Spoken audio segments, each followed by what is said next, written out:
Hello, friends. Happy Tuesday. It's Joel, your communications minister here at St. Mary's. What a joy it is to have you joining us. Today, I wanted to talk briefly about our altar for the people, which is located on the fence right outside these windows. The altar for the people, which was constructed back in August, is a place for parishioners, neighbors, community members, individuals to come and offer up their prayers in a visual way and public way.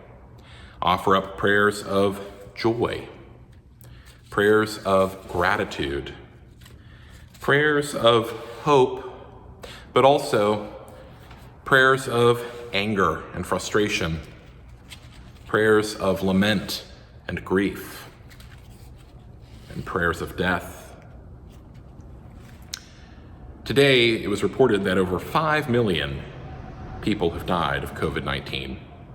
And while vaccines are available, deaths are declining, I think it's important to take a moment and sit with that number, 5 million. Many of us have lost friends, loved ones, or a friend of a friend.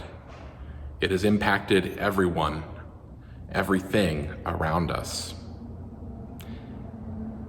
For the past couple of weeks, I have gone out every Thursday to pray over the altar of the people.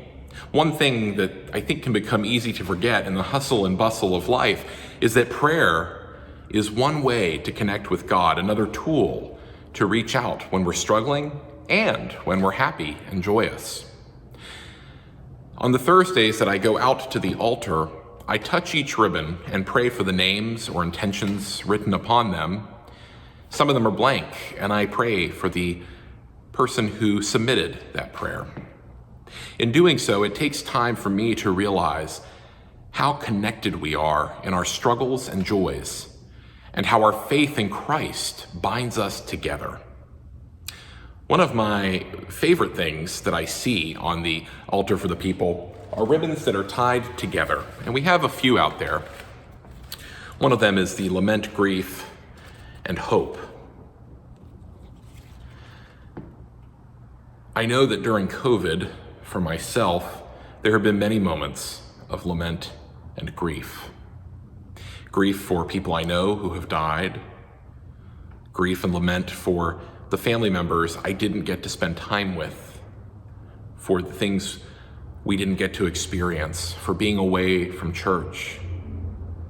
And yet, throughout that, I was called to lean upon God more fully, to grow into my own faith, as I think many of us were, and to look toward hope for the future.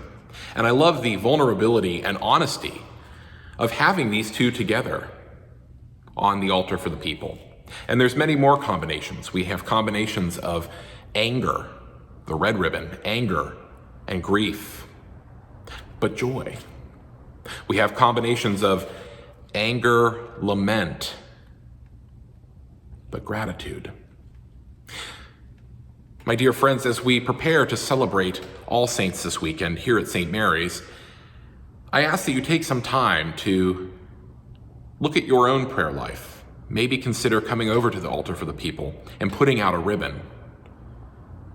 Perhaps it is coming and praying over those prayers on our living altar of the people. And finally, I invite you this Sunday, as we bring in the prayers, we will bring in the ribbons off the fence and bring them to the altar, where we as a St. Mary's community can pray together over those intentions and petitions, with a special emphasis on those who have died in the past year. And finally, our Requiem will be at 5:00 p.m., directed by Dr. Gregory Hooker, with the St. Mary's Choir, members from St. Dunstan's Choir, and an orchestra. This Requiem Mass will allow us all a time to sit in prayer, to reflect upon not only all the prayers from the altar for the people, but also to reflect upon those who have died in the past year. So if you haven't already done so, please come and check out the altar for the people. The prayers will be brought in later this week, the ribbons that is, and know that we will be starting the altar for the people back up again shortly after these prayers are collected. But take some time to find that prayer in your life to wrestle with those emotions and prayers that are tied up, and to center yourselves in knowing that Jesus died for our sake, that we may always find hope. God bless you.